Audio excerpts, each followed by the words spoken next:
Hello friends, welcome back to my channel. আশা করি তোমরা অনেক ভালো আছো আর আমিও কিন্তু অনেক অনেক ভালো আছি। তো এটা কিন্তু কোনো বাড়ি থেকে কোনো এন্ট্রি মানে দেওয়া নেই। তো আমি কিন্তু একটু রাস্তায় বেরিয়ে তোমাদের সাথে একটু শেয়ার করছি। তো এটা কিন্তু আমি বাবার বাড়িতে এসেছি। বাবার বাড়িতে এসে একটু মায়ের সাথে ঘুরতে বেরিয়েছি। এই রাস্তাটা কিন্তু নতুন হয়েছে, তো ভাবলাম চলো, মাকে বললাম যে চলো রাস্তাটা একটু দেখে আসি কেমন হয়েছে। তো এই দিকটা অনেক বছর পরে এলাম। তো দেখতেই পাচ্ছ ঝাউ গাছ চারিপাশে লাগানো, সেগুলো একটু দেখিয়েও দিলাম তোমাদেরকে। তো ভালো লাগবে অবশ্যই, আমার তো অনেক ভালো লাগছে এই ঝাউ গাছগুলো। তো চলো দেখতে থাকো, কি সুন্দর লাগছে।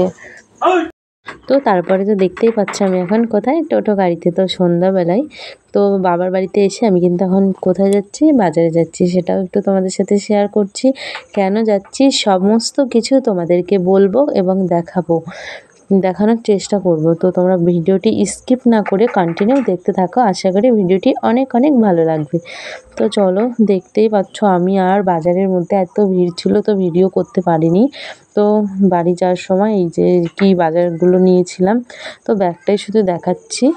তো দেখো আমি কিন্তু টোটো থেকে নেমে এখন বাড়ির দিকে রওনা দিচ্ছি, বাড়িতেও যাব। আর কিছু একটা হয়তো বলছিলাম, তারপরে মানে একটু আওয়াজে আর কোনো কথাই আমি বলিনি। তো তারপরে দেখো বাজার টাজার করে ফাইনালি আমি কিন্তু বাড়িতে চলে এসেছি, আর বাজারের ব্যাগটা সিঁড়ির উপরে নামিয়ে রেখেছি।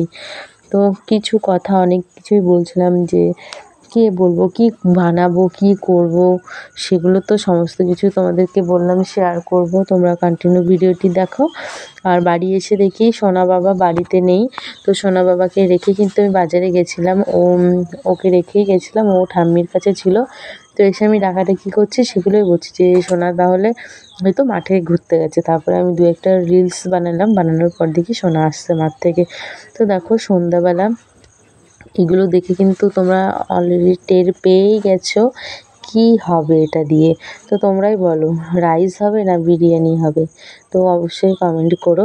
তো আমি বলেই দিই, তো রাইস আমাদের বাড়িতে কমই হয়, কিন্তু আমাদের বাড়িতে বিরিয়ানিটা অনেক মানে বেশি হয়, আর আমরা সবাই বিরিয়ানি খেতে খুবই ভালোবাসি।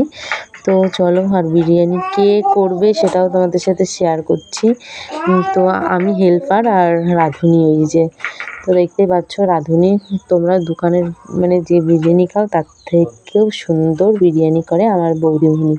তো ওনার হাতের বিরিয়ানি খেতে আমার সব থেকে দারুণ লাগে। আমি যখনই বিরিয়ানির জন্য সমস্ত কিছু কিনে আনা হয়, তখনই আমার বৌদিকে আমার বাড়ি আসার জন্য আমন্ত্রণ করা হয়। তো দেখতেই পাচ্ছ তারপরে কিন্তু বৌদির মেয়ে আর দিদির ছেলে, আমার ছেলে মানে পার্টি পেতে দিয়েছিলাম বারান্দাতে, কারণ ওরা অনেক খেলনা ঢেলে দিয়েছিলাম, ওরা কন্টিনিউ খেলনা করেই যাচ্ছিল। তো তারপরে দিদির ছেলেকে বলছিলাম টাকা দাও, তো তাকালোই না। তারপরে দাদার মেয়েকে তাকালাম। তো তারপরে কিন্তু রাত হয়ে গেছিলো অনেক, ওরা খাওয়া দাওয়া করে বেরিয়ে গেছিলো, আর আমি খাওয়া দাওয়া করে মানে খাওয়া দাওয়া শেষের দিক হয়ে গেছে। তো আমি ভাবছি যা মানে ফ্যামিলি মেম্বারদের সাথে ভিডিওটি বিরিয়ানির রেসিপি সব কিছু শেয়ার করবো, সেটাই আমার একদম মনে নেই। তো তার জন্য ওটুকুনো ছিল, তাই ওটাই তোমাদের সাথে শেয়ার করলাম, জাস্ট তোমরা কিছু মনে করো না। তো এর পরের ব্লগে আমি একটা বিরিয়ানির রেসিপি আবার বাড়িতে করে তোমাদের সাথে শেয়ার করব। তো দেখতে পাচ্ছ এই যে কী আর বলবো বলো, একটু খেয়াল ছিল না। আর তারপরে বৌদি এসে একটু বসলো মানে ফ্যানের হাওয়ার কাছে, প্রচণ্ড গরম। আর গ্যাসের থেকে উনুনে বানানো বিরিয়ানিটা খেতে খুবই টেস্টি, বেশি টেস্টি লাগে। তো আমার খাওয়া দাওয়া হয়ে গেছে, আর এখন কিন্তু একটা খাচ্ছিলাম, চিকেনের কাট্টামাটা খাচ্ছিলাম, বেশ টেস্টি লাগছিলো খেতে। তো সেটা ভাবলাম একটু শেয়ার করি। আর আমি একা হাতে ধরে খাচ্ছি, এক হাত দিয়ে খাচ্ছি আর এক হাত দিয়ে ভিডিও বানাচ্ছি। তো তোমরা ভাবো, কেউ যদি ভিডিও করে দেয় তাহলে কতটা ভালো হয়, আর নিজে করলে কতটা হয় বলো তো। তো পরের দিনের ভিউটা তোমাদের সাথে একটু শেয়ার করছি। আমার বাড়ি যেহেতু মাঠের ধারে, তোমরা যারা আমার আগের ব্লগে দেখেছো তারা জানোই আমার বাড়ি গ্রামে। তো একদম মাঠের সাইডে, বেশ দারুণ। তো তোমরা যে দেখবে তোমাদেরও ভালো লাগবে। আর আকাশটা কত সুন্দর লাগছে। তো তারপর আমি একা একা বসেছিলাম ওখানে, থাকতে থাকতে ওগুলো করেছিলাম। তো তোমাদের দাদাভাই পাশে এসে বসলো, তো ওর সাথে একটু গল্প করছিলাম, আর ও বলছে আমাকে নেবে না ভিডিওতে, আমাকে নেবে না। তো তারপরে আমি কিন্তু একটা বসার জন্য চেয়ার নিয়ে এসেছিলাম। তো ছেলে দেখছে কিছুতেই বসতে দিল না, তো চেয়ারটা মাথায় করে নিয়ে বাড়ির দিকে রওনা দিচ্ছে। আমি বসতে চাইলাম, ওর বাবা বসতে চাইছে, পাশের বাড়ির ওর জেঠি বসতে চাইছে, কাউকেই বসতে দিল না। চেয়ারটা নিয়ে কিন্তু ওই দেখো বাড়িতে নেমে পড়ছে। তো সেটা আমি একটু তোমাদের সাথে শেয়ার করলাম। তো দেখো আমার ছেলে কতটা দুষ্টু হয়েছে, কতটা পরিমাণে দুষ্টু হয়েছে। তো দেখতেই পাচ্ছ তো তোমরা বন্ধুরা। তো দেখো তারপরে কিন্তু আমি মালা গাঁথতে বসেছিলাম, যে কন্টিনিউ যে সকালে আমি মালা গাঁথি সেই ফুল চলে এসেছিলো। তো কিছুটা গাঁথা হয়েছিল, তারপরে সেটাও একটু দেখিয়ে দিলাম মালাগুলো, ফুলগুলো। তো তারপরে দেখো কিছুটা গাঁথা হয়েছে, আবার কিন্তু বসে গেছি গাঁথতে মালা। আর আমি আমার ফেসটা দেখাইনি, তো তোমরা কিছু কিন্তু মনে করো না। তো আমার মালা গাঁথাটাই তোমাদের সাথে শেয়ার করলাম, ফেসটা দেখালাম না। মানে দেখাতাম, কিন্তু ক্যামেরাটা আমি ভালোভাবে সেট করতে পারিনি, তো তার জন্য আমার ফেসটা তোমাদের সাথে শেয়ারও করতে পারিনি।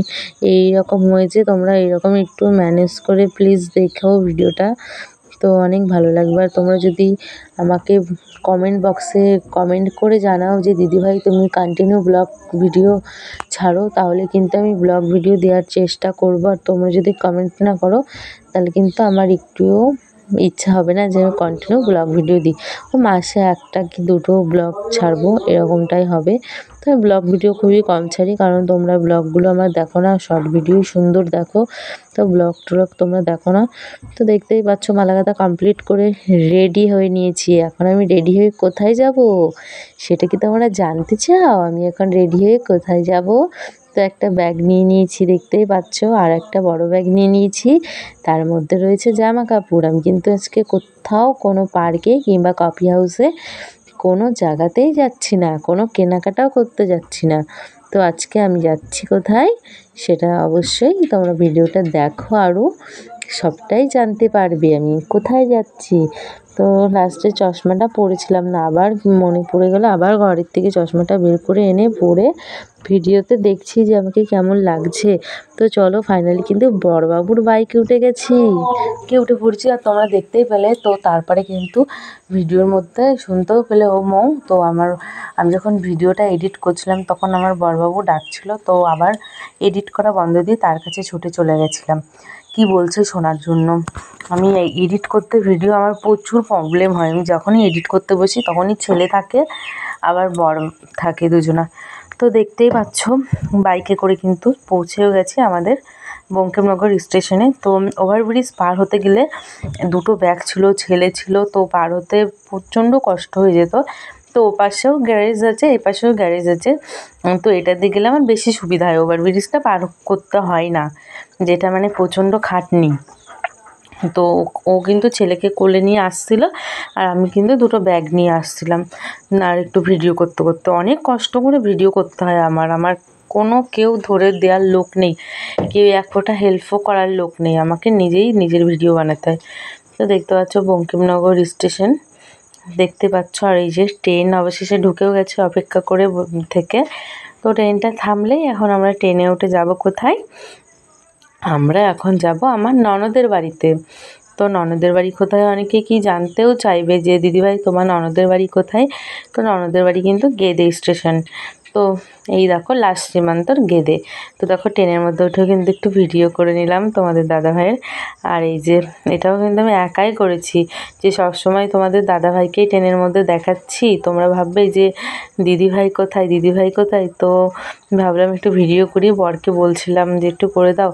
তো একবার করেছিলাম ভিডিও, তো বরের দিকেই ক্যামেরা হয়েছিল। তো এখন আমি জিজ্ঞেস করছি ওকে ওটাই যে আমার দিকে না তোমার দিকে, মানে কার ছবি উঠে, যে ও যেই বলেছে তোমার দিকে, তখন আমি একটু আমার গালে হাত দিলাম। তো দেখো ছেলে কিন্তু দুষ্টুমি করছিল বলে তো বর একটু গেটের সামনে গিয়ে দাঁড়িয়েছে। তো ট্রেনটা কিন্তু দেখো ফাইনালি ছেড়েও দিয়েছে, অনেকটা আমরা পৌঁছেও গেলাম, প্রায় কাছাকাছি চলে আসলাম যেখানে আমরা আসবো।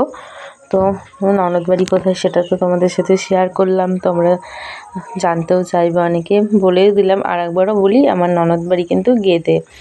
তো লাস্ট সীমান্তের গেদে স্টেশন, ওখান থেকে আমার ননদ বাড়ি যেতে কিন্তু 5 মিনিট সময় লাগে টোটোতে, আর হেঁটে 5 মিনিট, হ্যাঁ 5 মিনিট ওরকমই লাগে টোটো সময়ে, আর হেঁটে গেলে 10 মিনিট লাগবে।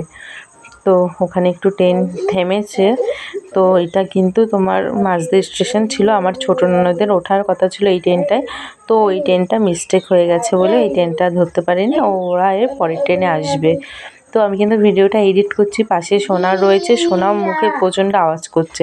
আর এই ভিডিওটা তোমার দাদাভাইকে অনেক রিকোয়েস্ট করার পরে ও আমার এই ভিডিওটা মানে করে দিয়েছে, তাও বেশিক্ষণের জন্য নয়, একদম অল্প একটুর জন্য।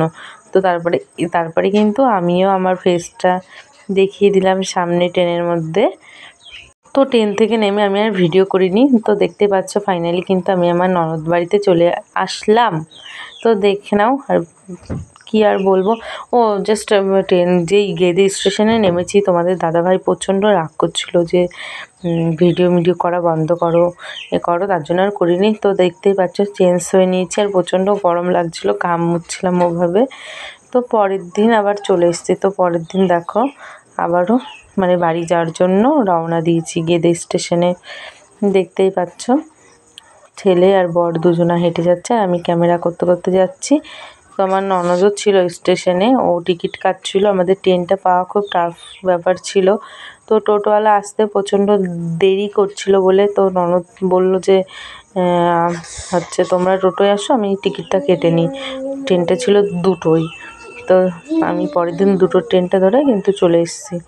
তো দেখতেই পাচ্ছ এই যে ট্রেনের মধ্যে বসেও জাস্ট একটুকুনো ভিডিও বানিয়েছি। তো আজকে বেশি ভিডিও বানাইনি, আসার সময় ভালো লাগছিল না, শরীরটা ভীষণ খারাপ লাগছিল। তো এই দেখো কিন্তু ট্রেনের মধ্যে বসে থাকতে মোটেও রাজি নয়, ওর পিসির সাথে একটু চলে গেল ওদিকে, ওর বাবা দাঁড়িয়ে রয়েছে ওখানে, যার জন্য ব্যস্ত। তো ফাইনালি কিন্তু আমি বাড়িও পৌঁছে গেছি। তো বাড়ি এসে ভিডিওটা করছি। তো আমার ভিডিওটি যদি তোমাদের ভালো লেগে থাকে অবশ্যই চ্যানেলটিকে সাবস্ক্রাইব করে দিও, আর সুন্দর সুন্দর কমেন্ট করো। তো ডেইলি ব্লগ দেওয়ার চেষ্টা করব। টাটা, বাই বাই, সবাই ভালো থেকো।